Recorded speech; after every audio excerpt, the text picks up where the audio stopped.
alto precio en vidas humanas. Visto a estas alturas, ¿cuál diría usted que fue la decisión correcta? ¿Por qué hubo esta duda? Muy buenas tardes, estimado Lolo. Linda tarde, Isabelita, Moni. Y buenas tardes a todos quienes nos acompañan esta tarde para disfrutar de unos momentos en este pequeño conversatorio. El día de hoy no tenemos respuesta y la respuesta correcta nos va a dar el tiempo. Lo que tenemos son dos realidades. El uno, como usted lo menciona, el caso de Suecia, en donde existe una realidad. El Estado entrega una responsabilidad individual y esta responsabilidad individual significa que cada persona, cada ciudadano es responsable por cuidar de sí mismo y por cuidar que la pandemia esté controlada.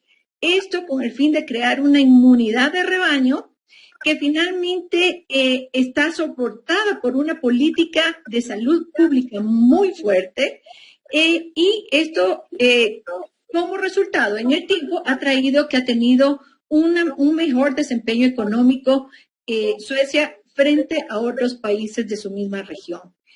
Hay otro dato interesante en el caso de Suecia, que es de un 43% de popularidad que tenía el gobierno. El día de hoy tiene un 70% de popularidad. Es decir, a pesar de la crisis, la popularidad del gobierno se incrementó, tienen buenos resultados económicos y el ciudadano es disciplinado y se controla, se autocontrola para no causar un mayor caos por efectos de la pandemia. Nuestra realidad es diferente. Nosotros tenemos un sistema económico débil, tenemos un sistema de salud débil y además que ha venido acompañada con esta indisciplina que podemos ver, por ejemplo, en la ciudad de Quito, estamos con semáforo rojo, pero uno sale y está haciendo fila para esperar el semáforo del tránsito, porque hay mucho tránsito, es decir, tampoco hemos sido nosotros muy disciplinados en seguir las instrucciones para poder sobrepasar la pandemia. No tenemos la solución, como acaba de decir, y tampoco podemos ver en retrospectiva porque estamos en medio de lo que yo llamo el huracán, estamos en el ojo del huracán. Sí tenemos que ser conscientes que la salud y vida se necesita para poder producir y para poder trabajar, y que la salud y vida tiene que estar en equilibrio con el bienestar económico y social. Eso es lo que le puedo decir, Lola. Gracias. La segunda pregunta para doña Mónica Heller. Un médico norteamericano, el doctor Erickson, sostiene que el coronavirus es parecido a la gripe y que cobra un similar número de víctimas y por lo tanto no hacía falta ningún confinamiento. Detrás de esta posición hay muchos políticos, científicos y también ciudadanos. ¿Por qué hay esta duda? ¿Qué esconde esta duda?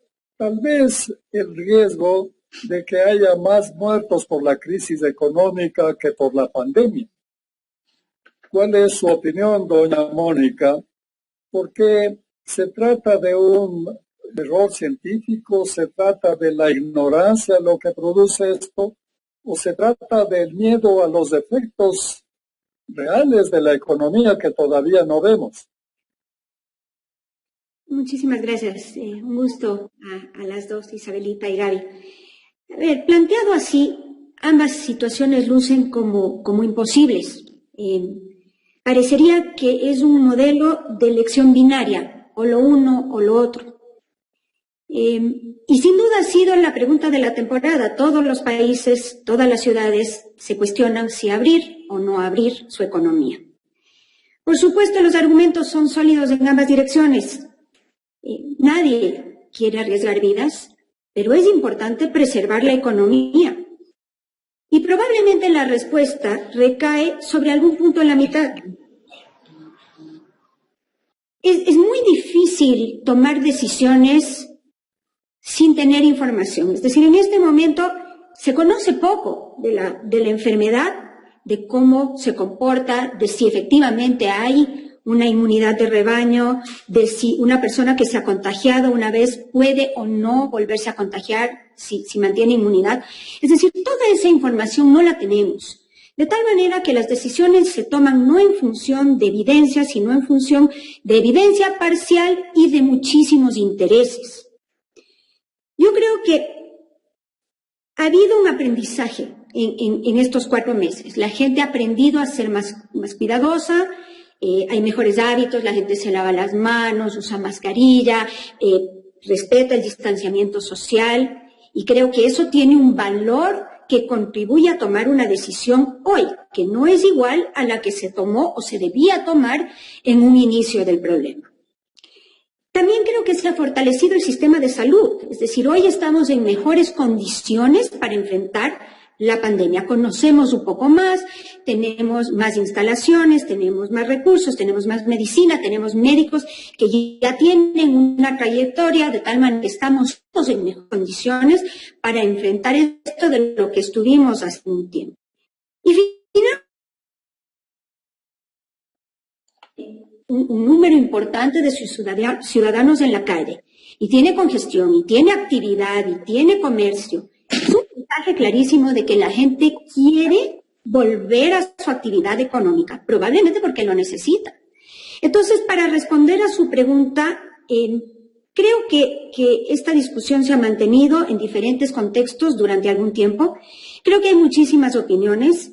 Creo que desafortunadamente se ha politizado tremendamente el COVID cuando debe ser una discusión más técnica, más científica, más médica y no tan política. Pero sí creo que este es un momento donde el Ecuador tiene que evaluar su propia realidad, independientemente de lo que diga un científico americano o de lo que puedan hacer otros países. Ecuador es un país muy pobre, que viene acarreando un problema económico desde el 2019. Hubo inclusive un banco extranjero que ya predijo, previo a la crisis de COVID, que iba a haber un decrecimiento en el PIB del 1% en el 2020. De tal manera que el lujo, el privilegio que pueden darse otros países de simplemente emitir un cheque a sus ciudadanos y decirle, quédese en casa, que nosotros asumimos esa responsabilidad, el Ecuador no lo puede hacer. Entonces creo que el reto, la parte importante de esta discusión es encontrar la forma inteligente de reconciliar ambas posiciones. No es sí o no, es un cómo llegamos a un equilibrio para reactivar la productividad, cuidando con la más absoluta certeza las vidas y la salud de nuestros ciudadanos.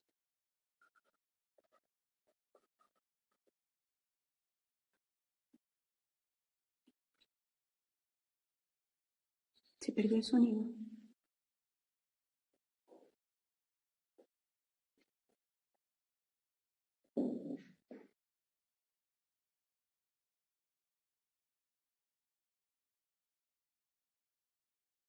No se escucha.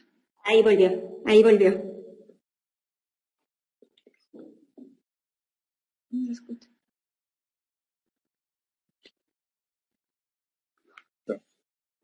¿Ahí me escuchan? Ahí sí. Muy bien. Decía que ni los científicos están seguros sobre la naturaleza de la pandemia y por eso el problema.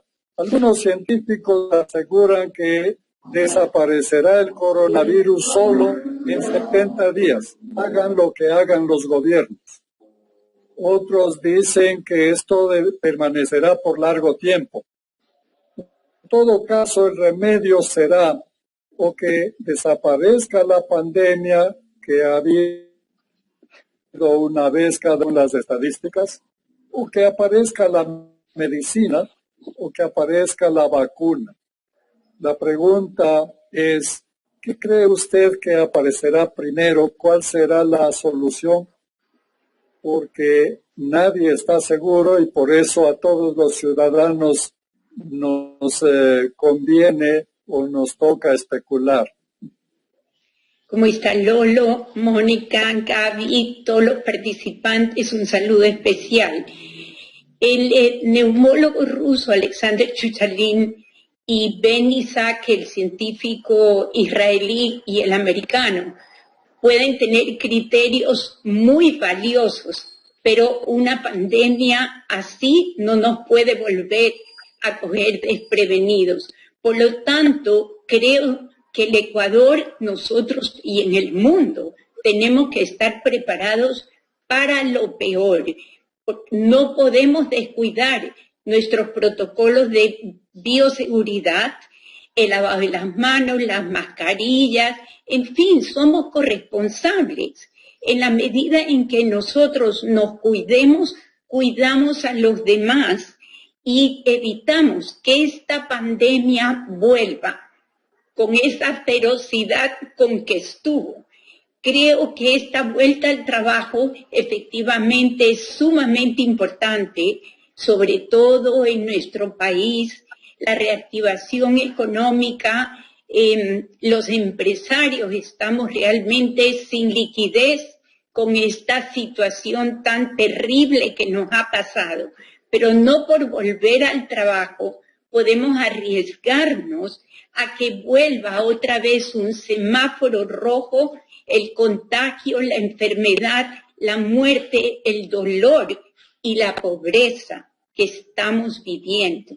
Entonces tenemos que realmente ser muy responsables en esta reactivación productiva, cuidando no solamente nuestra salud, cuidando la salud de los demás, además apoyando a todo aquel que no tiene, en la medida en que nosotros también podamos hacerlo, pero estamos conscientes que solo unidos podremos salir adelante.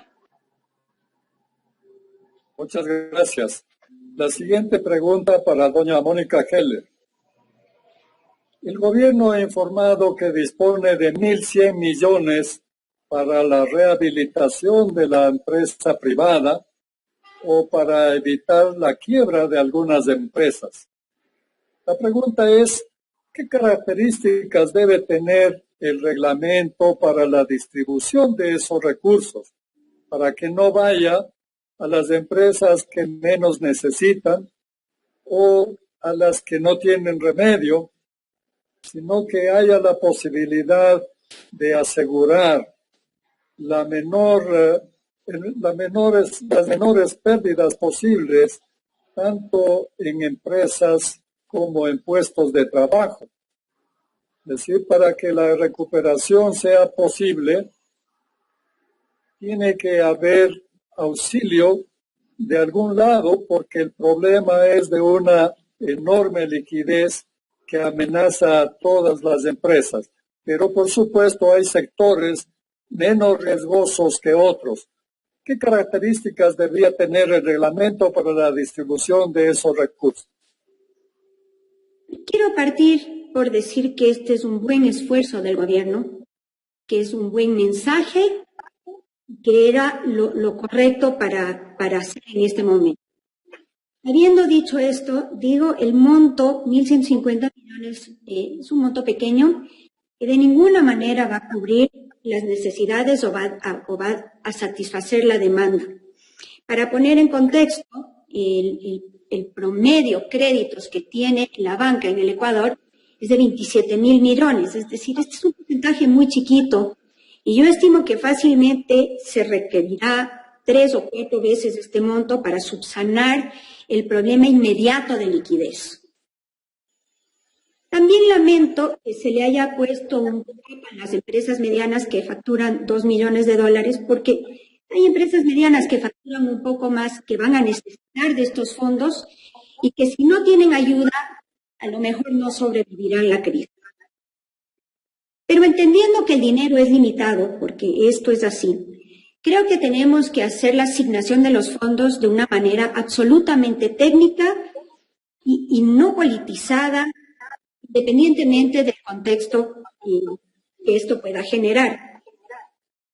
Yo creo que hay que tener siempre presente que el objetivo es preservar empresas y preservar plazas de trabajo, de tal manera que para otorgar estos créditos yo sí creo que es importante revisar la salud de la empresa solicitante, es decir, hay que estar convencidos de que es una empresa viable, porque si no sería realmente un desperdicio de recursos que hoy son escasos y sumamente importantes. Entonces, creo que debe haber un análisis profundo y serio de quién es el solicitante.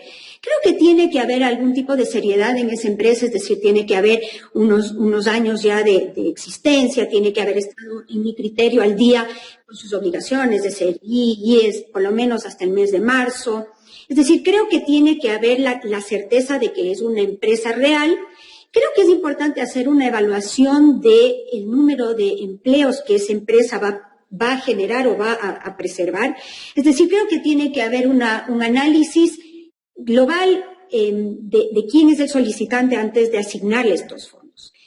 Creo que es responsabilidad del banco que los va a asignar hacer esa evaluación. Creo que el banco tiene que tener absoluta seriedad y tiene que ser transparente en este proceso, precisamente para evitar que haya mala utilización o mala asignación o para que haya cuestionamientos de cómo y por qué. Creo que debe ser absolutamente transparente. Creo que debe haber un reporte regular de cómo se ha hecho esta asignación. Creo que debe haber una revisión regular también de que el dinero entregado haya sido utilizado para los fines con los cuales fue asignado. Es decir, tiene que haber una preservación del empleo. Y creo que finalmente hay que hacer un esfuerzo mayor como país, conseguir más fondos y tratar de generar más de estos créditos, porque este es un momento muy endeble para la empresa ecuatoriana. Hay un altísimo riesgo para un número importante de empresas, las cuales, si no tienen ayuda y no tienen acceso a liquidez, no sobrevivirán. Y eso a su vez se verá traducido en desempleo, poca productividad, poca generación de impuestos, en fin, todo el contexto que lo conocemos bien. Entonces creo que es muy importante apreciar este primer intento, reconocerlo por todo el valor que tiene, pero insistir en que se haga en mayor volumen. Muchas gracias. La siguiente pregunta para doña Isabel Novoa. Todos los gobiernos del mundo han entregado recursos a la empresa privada para evitar la quiebra y defender los empleos. Sin embargo, esos recursos provienen generalmente de la impresión de billetes si es que no hay ahorros y no hay crédito del exterior. Pero la impresión de billetes genera inflación. Nosotros no tenemos las posibilidades para acudir a estas fuentes del dinero debido a la dolarización que nos impide, al no tener moneda, nos impide imprimir billetes. La pregunta es, ¿qué es entonces la dolarización?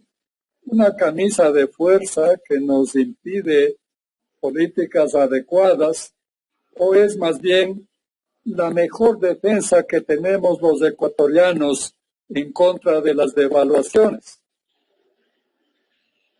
Como usted casualmente recalcó, desgraciadamente nuestro gobierno no tiene espacio fiscal, no tiene ahorro público, no tiene reservas internacionales suficientes, no tenemos acceso a mercados y no podemos expandir el crédito debido a que los dólares tienen que venir desde afuera.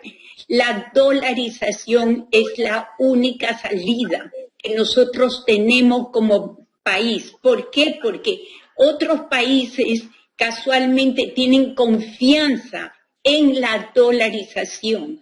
Nosotros tenemos más bien que fortalecer esa dolarización y atraer inversiones extranjeras, incentivar nuestras exportaciones con producción nacional para atraer más dólares de afuera.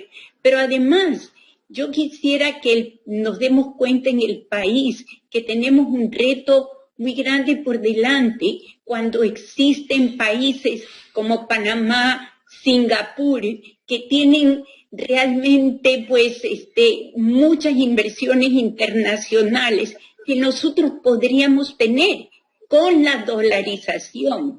El problema está que necesitamos fortalecer la seguridad jurídica, la seguridad ciudadana y darle apoyo a los inversionistas internacionales, darle apoyo a nuestra producción nacional para que así podamos salir por el mundo con nuestra propia producción. La situación que enfrenta el país y el mundo y y las relaciones entre China y Estados Unidos pueden afectarnos. Tenemos que todos en conjunto tratar de hacer un esfuerzo con el gobierno para fortalecer esa dolarización y dar confianza a los internacionales y a los nacionales. Muchas gracias. La siguiente pregunta para doña Gabriela Sommerfeld. El gobierno, que se ha mostrado reacio a reducir el gasto público por años, ha anunciado que hará un ajuste de 4.000 millones de dólares. La pregunta es, ¿cumplirá esta promesa? ¿Será suficiente ese ajuste? ¿Y es este el inicio del camino correcto para el gobierno? Gracias, Lolo. A ver, sabemos y se estima que la economía ecuatoriana va a tener entre 10.000 y 12.000 millones de déficit en el presupuesto. 4.000 millones, si hacemos matemática simple, no nos alcanza. Hay una brecha todavía importante. El ahorro que el día de hoy se ha anunciado viene principalmente dado por salarios, reducción de salarios, por reducción en compras públicas y por pago de la deuda externa, por ahorro en el pago de la deuda externa. Dos de esos componentes son temporales. En el uno le pateamos hacia adelante la pelota, en el caso de los salarios es por un momento de 9 meses y en otros casos sí van a disminuir el tamaño del Estado y evidentemente sí hay una reestructuración del Estado. Pero estamos hablando que dos de las medidas tomadas son temporales, así es definitiva. Necesitamos primero crear unas medidas que realmente nos permitan ir reduciendo el tamaño del Estado para que la sábana que tenemos en el Ecuador alcance a tapar nuestro cuerpito. Porque actualmente la que tenemos se queda en la mitad del cuerpo y no podemos manejar un país así. Es como la economía de nuestras casas, es como la economía de nuestras empresas. Si gastamos más de lo que está ingresando, evidentemente el problema cada día va a ser más grande, ahondado más esta vez por el tema de la pandemia. Tenemos que buscar más inversión, tenemos que atraer más inversión, tenemos que buscar ese modelo económico que nos permita reactivar la economía para poder, con el crecimiento de ella y a través del crecimiento de ella, empezar a generar más tributos para que haya más recursos para una sana inversión que no puede hacer todo lo que ha querido hacer porque ya vimos que no funciona ese modelo y que no alcanzan los recursos para ello. Y por otro lado, tenemos actores importantes de la economía, que es el sector privado, que está dispuesto a arriesgar, a traer inversión, a invertir más los propios ecuatorianos, siempre con reglas claras y con un juego limpio, es decir, sin sorpresas cada de vez en cuando.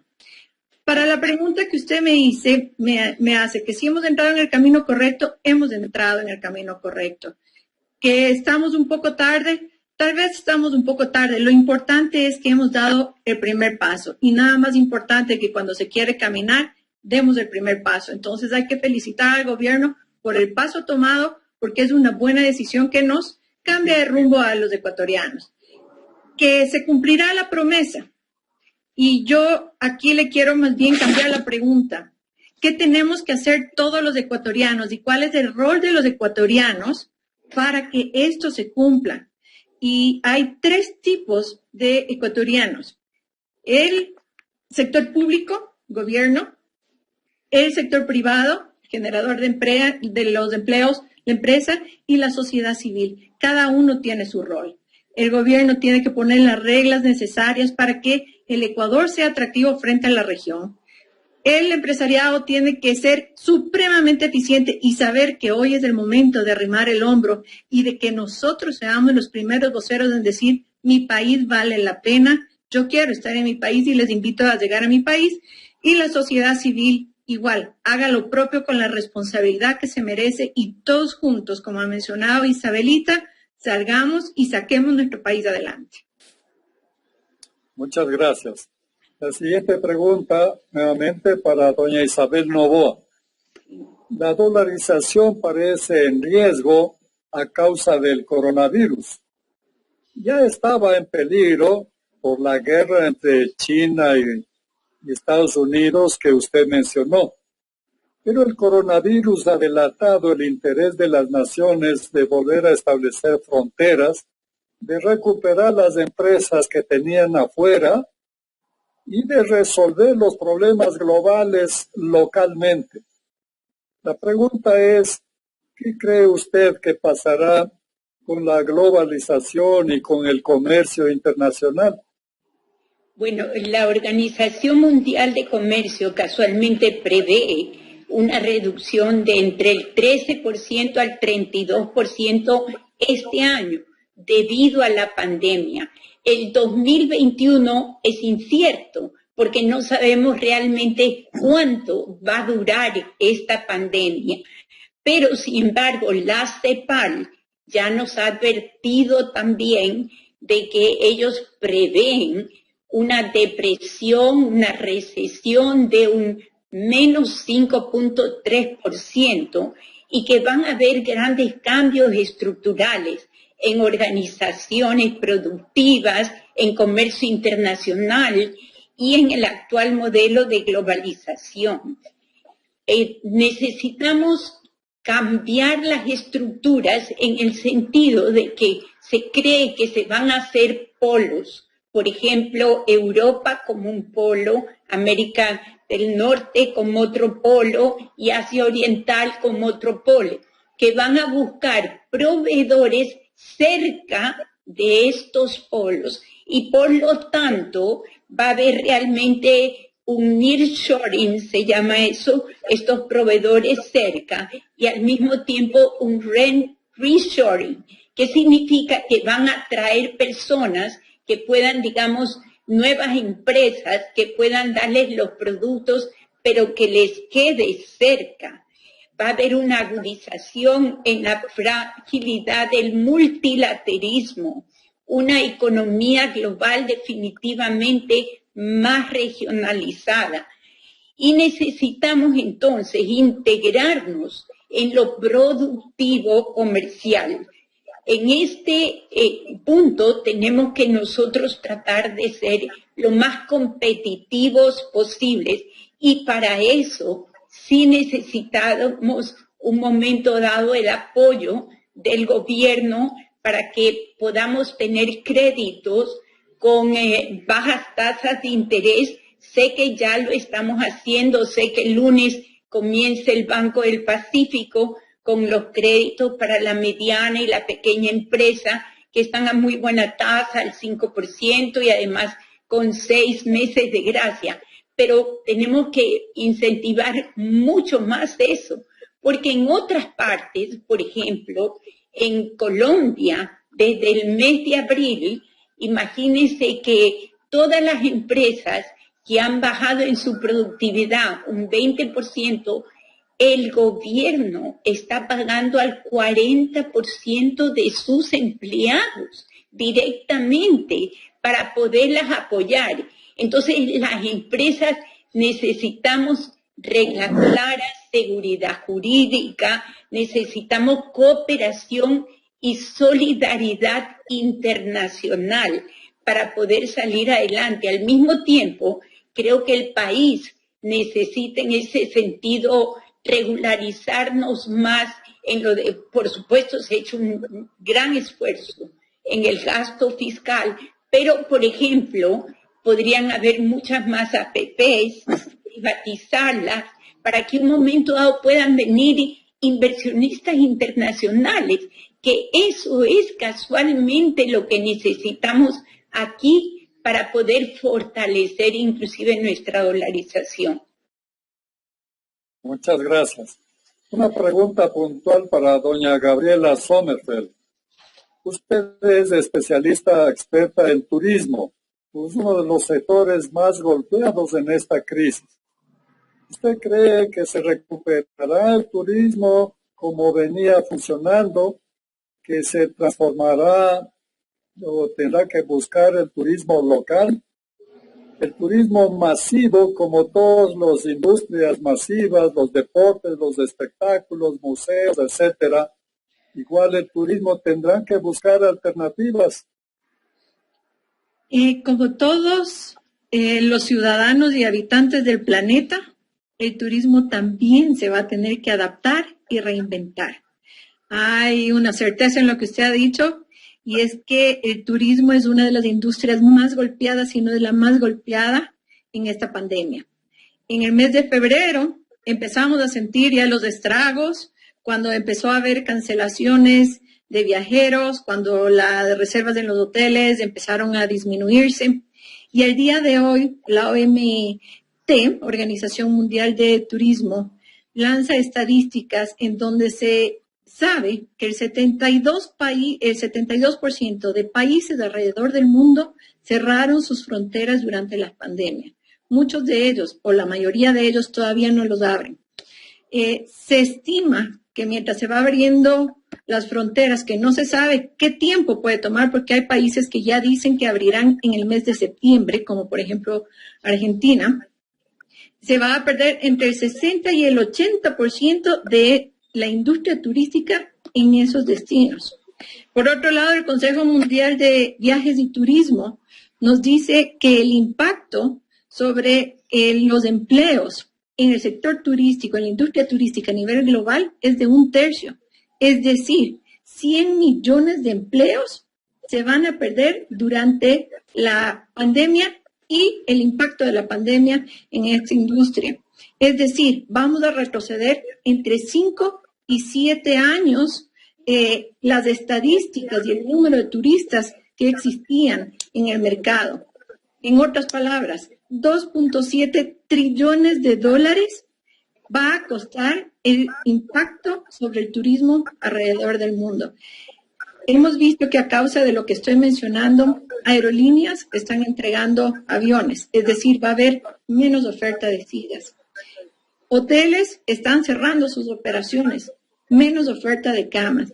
Y sobre lo que usted decía, ¿qué pasa con los eventos? Los eventos va a ser el último segmento dentro del mercado y de los productos turísticos en que se van a volver a activar. De hecho, los grandes eventos que habían para este año, principios del próximo, han sido postergados en unos casos 1 año, en otros casos mucho más tiempo.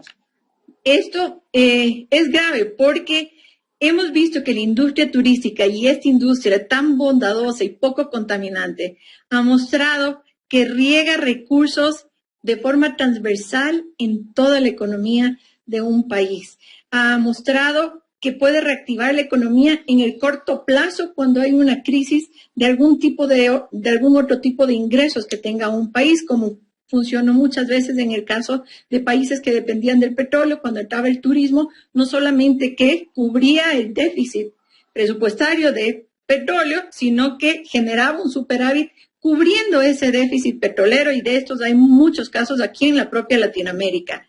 Pero también el turismo ayudó a frenar la migración de zonas rurales a zonas urbanas, lo cual permitía un mejor manejo de la economía a los diferentes países. En el caso específico del Ecuador, 500,000 trabajos dependen del turismo. Ese es el riesgo de la masa salarial, la masa laboral en riesgo en este momento en esta industria. ¿Que se va a recuperar? Por supuesto que sí, porque es parte del ADN y de la esencia del ser humano.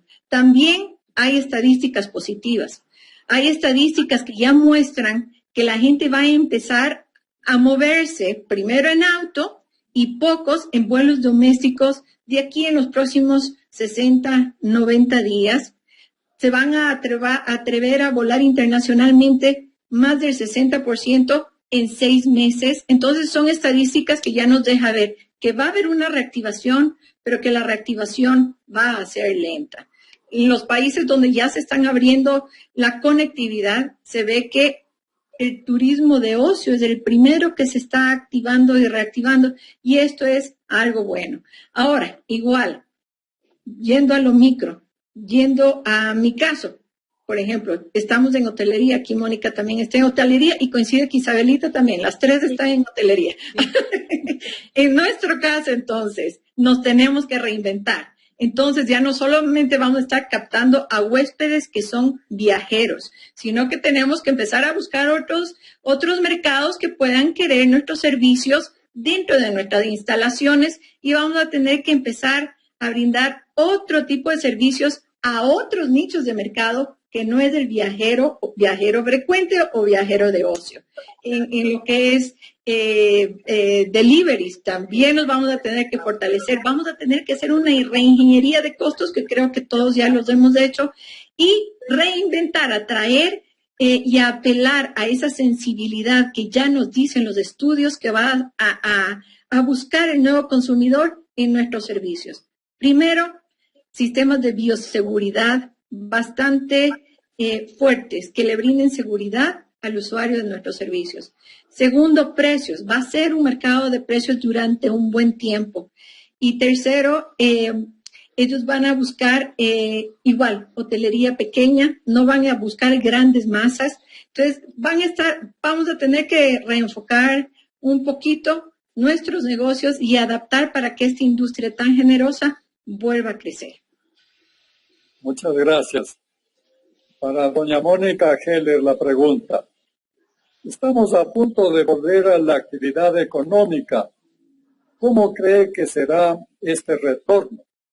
Cabe creer que habrá un boom inicial de ventas debido a las ventas o a las compras represadas, pero luego se reducirán las ventas debido al desempleo. Habrá tal vez un retorno a una vida más frugal. ¿Todo volverá a ser normal o nada será lo mismo al regresar a la actividad económica? ¿Qué es lo que esperan los empresarios para este retorno? Yo creo que es importante primero poner la pregunta en contexto. El Ecuador adolece de varios problemas en este momento. Independientemente del COVID, tenemos una baja significativa en el precio del petróleo, tenemos una ruptura en 2 tramos del oleoducto, tenemos un estimado de 500,000 desempleados producidos por la pandemia. Esto todo va a repercutir en un ejercicio comercial que hay quienes estiman que será un decrecimiento del PIB entre el 6 y 7%, y hay otros más pesimistas que dicen que llegará al doble dígito.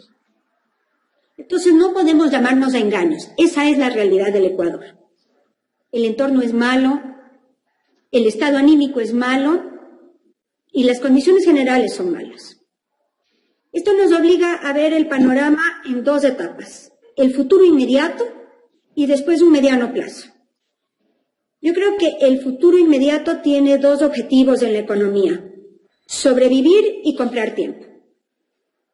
Para sobrevivir, las empresas necesitan adoptar una economía de guerra, bajar su nivel de gasto a la mínima expresión, gastar lo menos posible. Hay que proteger la liquidez absolutamente y hay que invertir única y exclusivamente en los rubros que van a generar un retorno inmediato. Hemos entrado, como bien decía Gaby, en un mundo nuevo. Yo le llamo el mundo de no touch, el mundo de no tocar. Eso significa que a corto plazo las empresas vamos a tener que adaptarnos a esta nueva forma de trabajo. Tendremos que incorporar mucho más online. Inclusive estaba leyendo esta mañana que hay empresas trabajando ya en drones para hacer el delivery de los productos comprados online, para evitar ese contacto humano en la entrega. Creo que vamos a tener que aprender a manejar la asistencia remota, casos como la telemedicina que se ha desarrollado en estos últimos meses son ejemplos. Creo que vamos a hacer una serie de cambios y adaptaciones en el tema de aforo, en el tema de tipo de servicio que ofrecemos. En fin, creo que al corto plazo la situación es muy mala.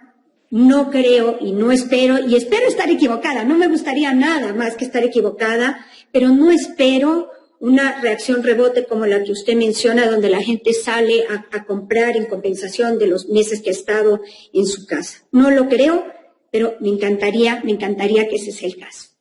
Lo que yo realmente creo que va a pasar es que todas las empresas van a hacer grandes esfuerzos, pero no todas van a sobrevivir. desafortunadamente no todas van a sobrevivir. Leía en estos días que Israel, que es un país bastante tecnológico y como ustedes deben haber visto, la tecnología se ha comportado mejor que ningún otro sector. Y aún así Israel prevé que el 50% de sus empresas corre el riesgo de no sobrevivir después de la pandemia. Entonces Ecuador, que es un país más endeble, tendrá, si no esas cifras, unas peores. Un gran número de las empresas desafortunadamente no sobrevivirán. Y después viene una segunda etapa que es la de mediano plazo. Y creo que ahí los retos son enteramente diferentes. Creo que habrá que identificar las nuevas preferencias y los nuevos apetitos del consumidor, porque no sabemos bien cómo va a evolucionar. Creo que las empresas van a tener que aprender a ser relevantes para esas nuevas necesidades de su cliente. Creo que vamos a tener que aprender a escuchar más y a ofrecer lo que realmente nuestro consumidor, nuestro cliente busca. Vamos a tener que hacer ajustes de precio. Yo creo que una de las grandes consecuencias de la pandemia será una deflación. Todo bajará de precio. También todos seremos más pobres. Creo que se adaptarán algunas cosas a la tecnología, se adoptarán nuevas costumbres, más trabajo a distancia. Una de las consecuencias de eso, sin duda, serán muchísimos espacios disponibles para arriendo, es decir, muchas de las oficinas que hoy se ocupan muy probablemente serán desocupadas porque la gente aprenderá a trabajar más a distancia. Y creo que eventualmente, con el aparecimiento de una vacuna y de un tratamiento médico apropiado, las medidas se irán relajando y probablemente a un largo plazo volveremos a la normalidad. Yo soy optimista en ese sentido. Yo quiero creer que la naturaleza humana es sociable, que volveremos a los restaurantes, que volveremos a viajar, que volveremos a los centros comerciales. Yo creo firmemente que eso va a pasar una vez que la gente pierda el miedo. Y perder el miedo es función, primero, de aprender a manejar mejor la pandemia, segundo, de ver mejores números, como bien mencionaba Isabelita, y finalmente de una vacuna que dé esa confianza y esa posibilidad. Pero creo que el corto plazo es malo, me apena mucho que así se ve por ahora. Tenemos sorpresas positivas, pero creo que uno de los grandes mensajes es que la situación es muy complicada, es muy, muy complicada. Y no es momento para producir aún más diferencias.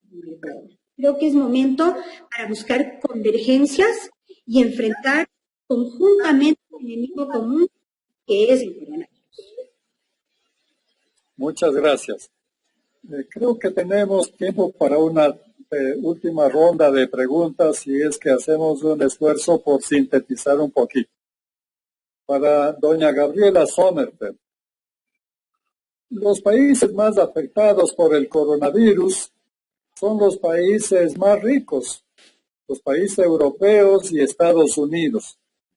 Sin embargo, Ecuador es uno de los más afectados si es que nos atenemos a las cifras y comparamos con el número de habitantes. Por eso la pregunta es, ¿qué nos pasó a nosotros o qué nos pasa? ¿Es por la indisciplina social, por la concurrencia de otras enfermedades, por decisiones tardías, falta de recursos o falta de liderazgo? ¿Qué nos ha pasado? Casualmente el día de hoy nos compartieron unas estadísticas en un chat donde la Organización Mundial de Salud sacaba el ranking al día de ayer de los países con mayor cantidad de fallecimientos por millón de habitantes. Primero está Reino Unido, segundo está Suecia, tercero está Ecuador. Es una verdad. Una segunda verdad es que el Ecuador fue uno de los primeros países en tomar las decisiones correctas de cerrar, si es que esa es la correcta, ¿no? El tiempo nos dirá, volvemos a la primera pregunta, de cerrar sus fronteras y después siguieron el resto de países en Latinoamérica. Pero también tuvimos unas debilidades que fue que no creo que hemos sido tan disciplinados y por ahí se escuchan otras teorías de que se combinaron además otras enfermedades. O sea, en definitiva, Lolo, este momento no tenemos la respuesta. Lo que sí podemos decir es que no es momento En el caos, de buscar a los culpables. En el caos es el momento de extendernos la mano, de llamar a trabajar en equipo, en conjunto, porque tenemos una gran tarea de reconstruir a nuestro amado Ecuador a partir del día de hoy, todos de la mano. Nuevamente, cada uno ejerciendo el rol que le corresponde y ejerciéndole con total responsabilidad, con amor a nuestra patria y con total transparencia, porque de las cosas que más le hace al país, más que dinero, son valores que los hemos visto totalmente minados y en esta pandemia han salido a la luz. Gracias. Gracias. Para doña Mónica Heller. El mundo no volverá a ser el mismo después de la pandemia, en eso coinciden todos, pero no en la naturaleza de los cambios.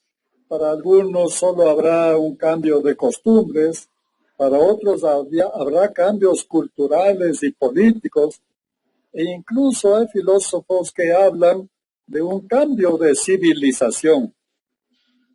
El fin de la globalidad, el retorno a lo local, la reducción del comercio, la recuperación de fronteras, el temor a la migración, la reducción de los niveles de vida, el fin de la era del bienestar en definitiva.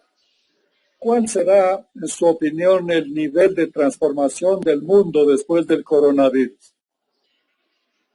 Yo creo que toda crisis trae cambios. Si miramos hacia atrás, la crisis bancaria trajo unos cambios, obligó a los bancos a ser más cuidadosos, más prudentes, a cuidar a sus depositantes. La crisis de septiembre 11 hizo que los aeropuertos y las aerolíneas instauraran más medidas de seguridad. Es decir, lo que le quiero decir es que no necesariamente los cambios son malos. Sí, yo creo que esta pandemia traerá cambios. Creo que la gente aprenderá a ser más cuidadosa, a tener mejores hábitos de higiene. Creo que obligó a fortalecer los sistemas de salud, que probablemente es una gran cosa. Lástima el precio tan grande que tuvimos que pagar, pero creo que es un avance importante. Creo que también ha facilitado, por ejemplo, la adopción de tecnología, que para el Ecuador es importante porque nos trae a valor presente, nos permite nivelarnos con el resto del mundo. Creo que nos regresa una cierta apreciación por el medio ambiente y seguramente traerá mejores prácticas de conservación y de cuidado con el entorno. Creo que nos ha permitido volver a ciertos valores importantes. Hay un nuevo y retomado aprecio por la familia, por el hogar, por un montón de valores que probablemente en el día a día se nos habían olvidado. Creo que esas son cosas buenas. Creo que probablemente saldremos mucho menos polarizados o deberíamos salir menos polarizados de una crisis como esta. Y creo que es un buen mensaje para los gobiernos al entender que finalmente todos somos igual de vulnerables. Y hay una lección fundamental del COVID, es que si tú no te cuidas, no me cuidas. Y si yo no me cuido, no te cuido. Y eso aplica a todo. Y creo que ese es uno de los grandes valores del COVID. De tal manera que sí, entendiendo y aceptando que habrá cambios, yo no los veo como malos necesariamente. No creo que volveremos a una prehistoria de cerrar fronteras, de suspender comunicaciones, de intercambio comercial. No lo creo. Creo que hemos evolucionado suficiente para entender que esas son grandes ventajas. Creo que el hecho de que la pandemia haya sido universal hace que no se pueda asignar culpas, responsabilidades o prejuicios a zonas específicas. De tal manera que yo en ese sentido creo que hay que sobrevivir esta primera etapa, hay que planificar y poner de parte para la siguiente etapa y hay que poder ser justos en la valoración de las consecuencias. Se han pagado precios terribles, se han perdido muchísimas vidas, pero ojalá el aprendizaje colectivo sea bueno y nos lleve a ser mejores. Yo soy optimista. Muchas gracias. La última pregunta para doña Isabel Noboa. Países como Grecia, Irlanda, Portugal pasaron por crisis muy severas. y tuvieron que adoptar medidas terribles como reducir los salarios. Ahora nosotros estamos haciendo exactamente eso, haciendo unos ajustes muy exigentes. Pero esto tiene sentido si es que hay un modelo económico que nos propone un objetivo y unas estrategias que nos garanticen que vamos a recuperar esos niveles anteriores de salarios como estos países que superaron. Ahora está mejor que antes. Nos pasará lo mismo a nosotros. La pregunta es si tendremos nosotros la perspicacia, el liderazgo, la disciplina para superar la crisis del petróleo, de la economía, de la salubridad y recuperarnos hasta ponernos mejor que antes. Yo creo, como dijo casualmente Gabriela, que el empresario ecuatoriano tenemos en nuestro ADN el superar la adversidad y el trabajar. Y que esta pandemia nos ha dejado grandes lecciones, oportunidades y retos, compromiso, empatía, transformación, corresponsabilidad. Justo lo que decía también Mónica, creo que tal vez nos hizo bien, porque comenzamos a valorar cosas que antes no valorábamos. Y eso era importante, valorar la familia. Creo que una de las cosas que hoy en día deberíamos de reforzar para beneficio de todo el país es la educación, que tengan igualdad de oportunidades para la educación desde el más pobre hasta el que tiene algo, pero una buena educación, una educación de calidad. Y en eso estamos trabajando. Tenemos que hacer consensos. Y en esos consensos con la sociedad civil, con el gobierno, con los empresarios, cada uno tendremos que hacer algún sacrificio, porque tenemos que tratar de buscar el bien mayor. Casualmente también tenemos que fortalecer como sea la dolarización, que es tan importante. Necesitamos los apoyos industriales, la agricultura, la exportación, apoyos, digamos, a las pymes y pues el financiamiento. Y finalmente le quiero decir una frase que me pareció muy bonita, que la dijo el otro día, hace unos 2 días, casualmente la dijo el presidente del Fondo Monetario, Luis Alberto Moreno. Dijo, hay que olvidarse del mundo que hubo y necesitamos construir este mundo nuevo, este mundo de principios, de valores, de educación, de esfuerzo, de corresponsabilidad, de consensos. Ese es el mundo que hoy necesitamos construir y que lo podemos hacer. Está en nuestras manos. Muchas gracias a todas las participantes, a nuestras invitadas por sus lúcidas respuestas y mi agradecimiento también a todos los participantes en este programa. Buenas tardes. Gracias a todos ustedes. Gracias. Bueno, damos por finalizado este conversatorio sobre las empresas post-COVID-19 que ha enriquecido tanto a la programación de eventos de la Cámara de Comercio de Quito. Agradecemos a nuestras panelistas invitadas Isabel Novoa, Gaby Sommerfeld y Mónica Heller, y por supuesto a Lolo por su magnífica moderación. Quedamos muy contentas con el panorama tan optimista que ellas nos muestran. Gracias también a esta estupenda audiencia que se ha conectado el día de hoy. Buenas tardes y buen fin de semana para todos. Gracias.